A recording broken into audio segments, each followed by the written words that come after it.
Good morning students. இன்றைக்கி நாம் பார்க்க போகிறது biobotany chapter 10 economically useful plants. இதில் டைஸ் பற்றி பார்க்க போகிறோம். டைஸ் அதாவது சாயங்கள் பற்றி பார்க்க போகிறோம்.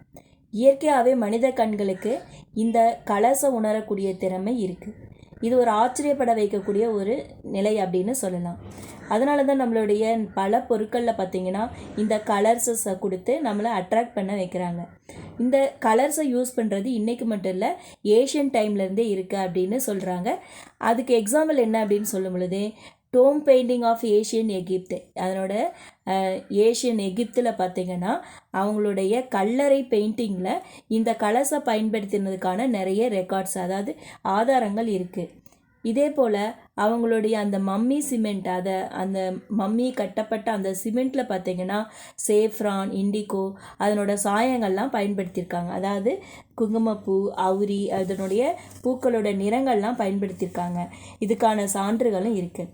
இது மட்டும் இல்லாமல் நம்ம இந்தியாவில் எடுத்துட்டிங்கன்னா ராக் பெயிண்டிங்கில் பார்த்திங்கன்னா இந்த ஓவியங்களில் நம்மளுடைய பூக்களுக்கான நிறங்கள் எல்லாம் சேர்த்திருக்காங்க அப்படிங்கிறதும் சொல்லப்பட்டிருக்கு.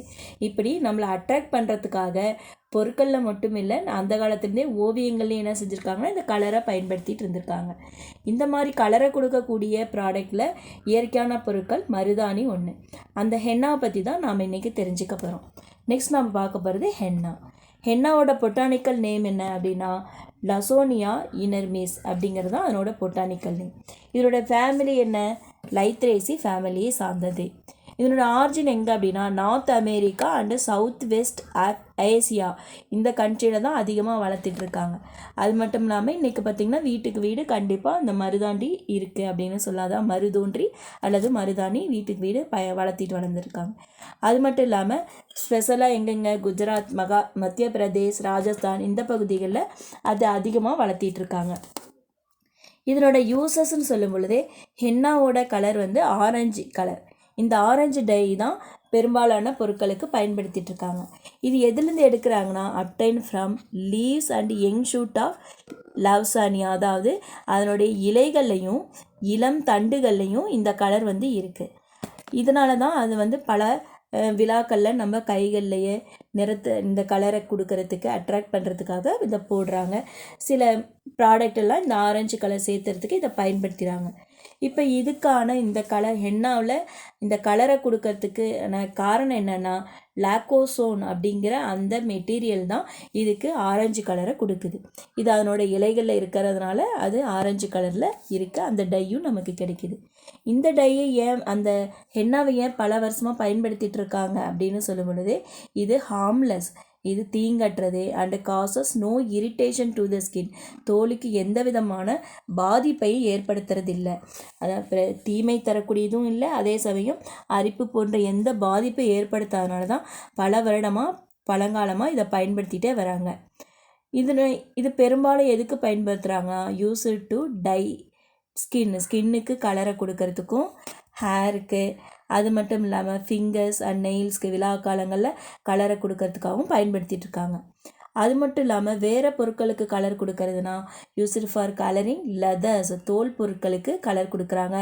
அதுபோல் குதிரையுடைய டெய்ல்ஸ் ஆஃப் ஹார்ஸ், குதிரையோட வாலு பகுதிகளுக்கும் இந்த ஆரஞ்சு நிறத்தை கொடுக்கறதுக்காக பயன்படுத்துகிறாங்க.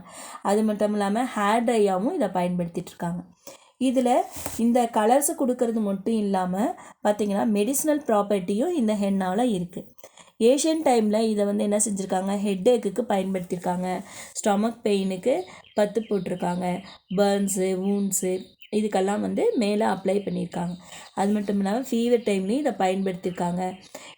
இதில் பார்த்திங்கன்னா ஆன்டி ஃபங்கல் ப்ராப்பர்ட்டி அதிகமாக இருக்கிறதுனால அத்லெட் ஃபுட் அப்படின்னு சொல்லக்கூடிய ஃபங்கல் இன்ஃபெக்ஷனுக்கு இது ஒரு க்யூர் பண்ணக்கூடிய நல்ல மருந்தாக செயல்பட்டுருக்கு.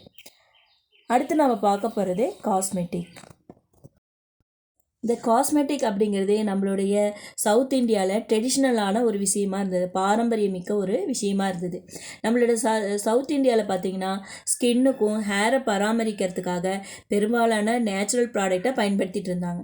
அந்த மாதிரி பொருட்கள் என்னென்னா turmeric, green gram powder, henna, shikakai and உசைலை அப்படின்னு சொல்லக்கூடிய துளசி செடிகள்லாம் பயன்படுத்திகிட்டு இருந்தாங்க. ஹேருக்காகவும் அது மட்டும் இல்லாமல் தோலுக்காகவும் பயன்படுத்திகிட்டு இருந்தாங்க.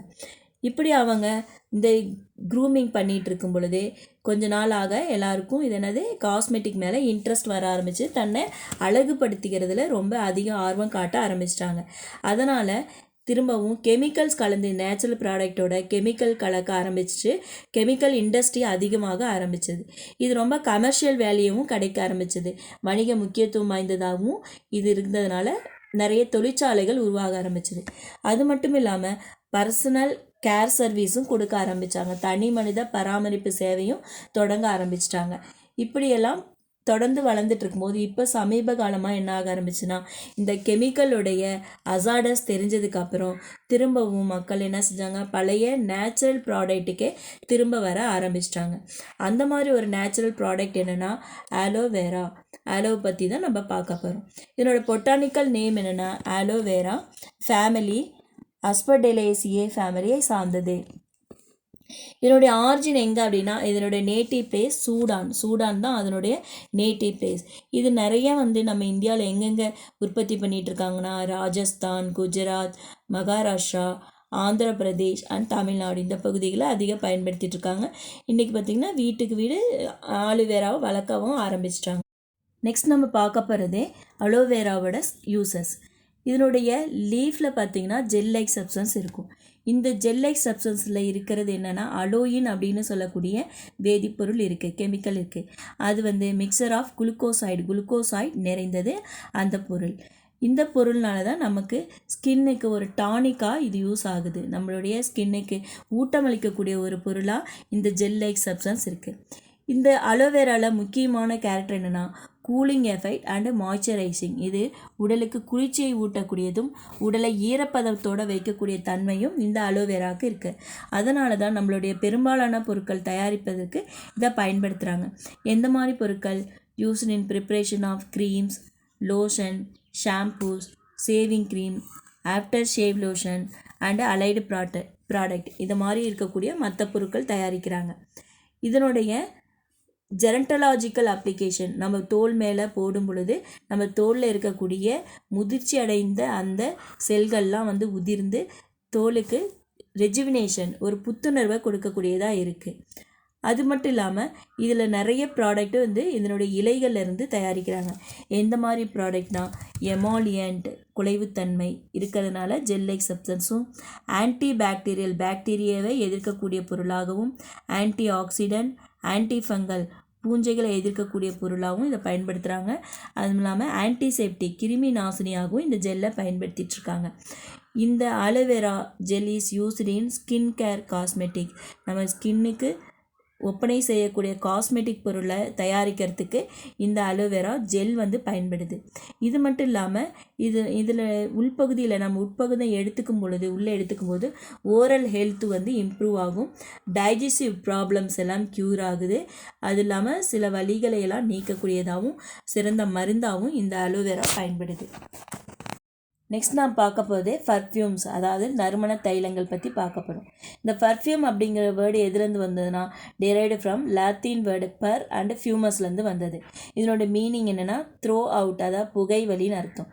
நம்மளுடைய பழங்காலத்தில் நம்மளுடைய ரிலீஜியஸ் செரிமனியில் பார்த்திங்கன்னா பர்னிங் ஆஃப் சென்டட் வுட், இந்த நறுமண கட்டைகளை எரிப்பது ஒரு பெரிய வழக்கமாகவே இருந்தது. அதனால் மக்களுக்கு ஒரு நல்ல நறுமணம் கிடைக்க ஆரம்பிச்சது. அது இல்லாமல் பர்சனல் ஹைஜீன் மக்களுக்கு குறைவாக இருக்கும் பொழுது, சுய சுகாதாரம் மக்களுக்கு குறைவாக இருந்த பொழுது அவங்களோட உடல்லேருந்து வரக்கூடிய அஃபென்சிவோட துர்நாற்றத்தை மறைக்கிறதுக்கு இந்த எசென்சியல் ஆயில் பயன்பட்டது. அது மட்டும் இல்லாமல் ஒரு ஆன்டிசெப்டிக்காகவும் இந்த எசென்சியல் ஆயில் இருந்தது. பர்ஃப்யூம்ஸ் அப்படிங்கிறது பார்த்திங்கன்னா அவங்க குளிப்பதற்கு, உடலை தூய்மைப்படுத்துவதற்கும் இது நல்ல ஒரு நறுமண தைலங்களாக இந்த பர்ஃப்யூம்ஸ் பயன்பட்டது. இந்த பர்ஃப்யூம்ஸ் பார்த்திங்கன்னா மேனுஃபேக்சர் ஃப்ரம் எசென்சியல் ஆயில், இந்த சென்டட் வுட்லேருந்து எடுக்கக்கூடிய நறுமண ஆயிலிருந்து தான், எசென்சியல் ஆயிலிருந்து தான் கிடைச்சது. இந்த எசென்சியல் ஆயில் பார்த்திங்கன்னா வோலடைல் அண்ட் அரோமேட்டிக், ஒரு ஆவியாகக்கூடிய தன்மையுடைய நறுமண தைலங்களாக இது இருந்தது. இது எந்தெந்த பிளான்ட்டில் இந்த எசென்சியல் ஆயிலேருந்து எடுக்கிறாங்கன்னா டிஃப்ரெண்ட் பார்ட்ஸ் ஆஃப் த பிளான்ட்டில் நிறைய பிளான்ட்ஸில் எடுக்கிறாங்க. அதுவும் டிஃப்ரெண்ட் பார்ட்டில் ஒவ்வொரு பகுதியிலேருந்து எடுக்கிறாங்க. இப்போ எக்ஸாம்பிள் எடுத்துட்டா லீவ்ஸில், அதாவது கறி லீஃப், அது மின்ட்டு, இதிலேருந்து லீவ்ஸ்லேருந்து அந்த பர்ஃப்யூமும், அதே போல் ரோஸ் ஜாஸ்மின்லேருந்து ஃப்ளவர்ஸ்லேருந்து இந்த எசென்சியல் ஆயில் எடுக்கிறாங்க. சிட்ரஸ் ஸ்ட்ராபெரியிலேருந்து ஃப்ரூட்ஸ்லேருந்து எசென்சியல் ஆயில் எடுக்கிறாங்க. வுட்டிலேருந்து எடுக்கிற எசென்சியல் ஆயில்னா எந்தெந்த வுட்டில்னா சாண்டல் யூக்கலிப்டஸ்லேருந்து இந்த எசென்சியல் ஆயில் எடுக்கிறாங்க. இந்த எசென்சியல் ஆயில் வந்து மக்களுக்கு ஒரு ஆன்டிசெப்டிக்காகவும் நறுமணம் கொடுக்கக்கூடியதாகவும் இருந்தது. நாம் இன்றைக்கி பார்க்க போகிறது ஒரு எசென்சியல் ஆயில் எடுக்கக்கூடிய ஒரு ஃப்ளவர்ஸ் பற்றி பார்க்க போகிறோம். அது ஜாஸ்மின் ஃப்ளவர். இதனோட பொட்டானிக்கல் நேம் என்னென்னா ஜாஸ்மினம் கிராண்டிஃப்ளோரம் அப்படிங்கிறதான் அதனோட பொட்டானிக்கல் நேம். ஃபேமிலி வந்து ஒலியேசி ஃபேமிலியை சார்ந்தது. இந்த மலரோட பாகங்கள் திரவியங்கள் எடுக்கிறது எதுலேருந்துன்னா அதனுடைய ஃபுல் பார்ட்டில் அந்த ஃப்ளவர்ஸ்லேருந்து எடுக்கிறோம். அந்த ஃப்ளவர்ஸோடைய செப்பல்ஸ் பெட்டல்ஸ் எல்லாமே பயன்படுது. இது ரோஜாவுக்கு அடுத்தபடியாக இருக்கக்கூடிய செகண்ட் பிளேஸில் வாசனை தரக்கூடிய திரவியம் இதிலேருந்து தான் தயாரிச்சிட்ருக்காங்க. இது எந்த இடத்துல ஆரிஜின் ஃபஸ்ட்டு தோன்றியது அப்படின்னு சொன்னால் நம்மளுடைய நார்த் வெஸ்டர்ன் ஹிமாலயாஸில் தான் இது அதிகம் தோன்றியது. அதான் அதனோட நேட்டிவ் பிளேஸ். நம்ம இன்றைக்கி பார்த்திங்கன்னா தமிழ்நாட்டில் நிறைய இடத்துல வந்து இந்த ஜாஸ்மினை வளர்த்துட்ருக்காங்க. அதுலேயும் பார்த்திங்கன்னா ஜாஸ்மினுக்கு கல்டிவேஷன் சென்டர்ஸே இருக்கிறது எங்கன்னா மதுரையிலையும் தோவளை அப்படின்னு சொல்லக்கூடிய கன்னியாகுமரி டிஸ்ட்ரிக்ட்லேயும் தான் இது அதிகமாக இந்த ஜாஸ்மினை வளர்த்திட்ருக்காங்க. அதுக்கான ஒரு சென்டரே அங்கே இருக்குது. இந்த எசென்சியல் ஆயில் பார்த்திங்கன்னா அதனோட இன்னர் பார்ட் அவுட்டர் சர்ஃபேஸ் நம்ம முதலே சொன்ன மாதிரி செப்பல்ஸ் பெட்டல்ஸ் எல்லா பகுதியிலேருந்தும் அந்த எசென்சியல் ஆயில் எடுக்கிறாங்க. இப்போ 1 டன் ஜாஸ்மினில் பார்த்திங்கன்னா 2.5 to 3 kgs எசென்சியல் ஆயில் எடுக்கிறாங்க.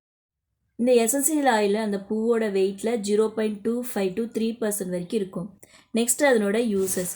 ஃபஸ்ட்டு ஜாஸ்மின் ஃப்ளவர் வந்து ரொம்ப அதிகமாக நம்ம பழங்காலத்துலேருந்து இந்தியாவில் பயன்படுத்திகிட்ருக்காங்க. எதில் அப்படின்னு சொன்னால் வர்ஷிப் அண்டு செரிமினியல் பர்பஸ், நம்மளுடைய சடங்குகள்லேயும் வழிபாடுகள்லேயும் அதிகமாக ஒரு இன்சென்ஸ் ஸ்டிக்காகவும் ஃபியூமிகண்ட்டாகவும் தூபம் போடக்கூடிய அந்த புகையூட்டியிலையும் ஊதுபத்தியிலையும் பயன்படுத்திகிட்ருக்காங்க.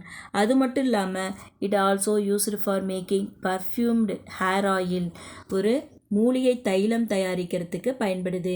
அது மட்டும் இல்லாமல் காஸ்மெட்டிக்லேயும் சோப்பு தயாரிக்கவும் இந்த எண்ணெய்களை பயன்படுத்திகிட்ருக்காங்க. இந்த ஜாஸ்மின் ஃப்ளவர்லேருந்து கிடைக்கக்கூடிய அந்த ஜாஸ்மின் ஆயில் வந்து ஒரு வேல்யூ மிக்கதாக இருக்குது. எதனால் அப்படின்னு சொன்னால் soothing, relaxing and anti depression quality, இதில் இருக்கக்கூடிய அந்த சுகமான இதம் தரக்கூடிய மனசோர்வை நீக்கக்கூடிய பண்புனால் ஒரு மதிப்புமிக்க ஒரு பொருளாக இது கருதப்படுது. இந்த ஜாஸ்மின் ஆயில் பார்த்திங்கன்னா நம்மளுடைய இன்றைக்கி இருக்கக்கூடிய மாடர்ன் பெர்ஃப்யூமரியில் அதிகமாக பயன்படுத்திகிட்ருக்காங்க. இது மட்டும் இல்லாமல் இந்த நறுமண தைலங்கள் பார்த்திங்கன்னா காஸ்மெட்டிக்லேயும் பயன்படுத்திகிட்ருக்காங்க. இந்த காஸ்மெட்டிக்கில் தயாரிக்கிற பொருட்களோடு சேர்த்து பயன்படுத்துகிறாங்க. எந்த மாதிரி பொருட்கள்னால் ஏர் ஃப்ரெஷ்னர், அது மட்டும் இல்லாமல் antiperspirant, talcum powder, shampoos, deodorant இதெல்லாம் அதிகமாக பயன்படுத்திகிட்ருக்காங்க. அந்தளவுக்கு ஒரு வாசனை மிக்க ஒரு பொருளாக இருக்குது. ஓகே ஸ்டூடெண்ட்ஸ், இன்றைக்கி நாம் ஹென்னா பற்றி தெரிஞ்சுக்கிட்டோம், அலோவேரா பற்றி தெரிஞ்சிட்டோம், ஜாஸ்மின் பற்றி தெரிஞ்சுக்கிட்டோம். மீதி இருக்கிறத நெக்ஸ்ட் கிளாஸில் பார்க்கலாம். தேங்க்யூ.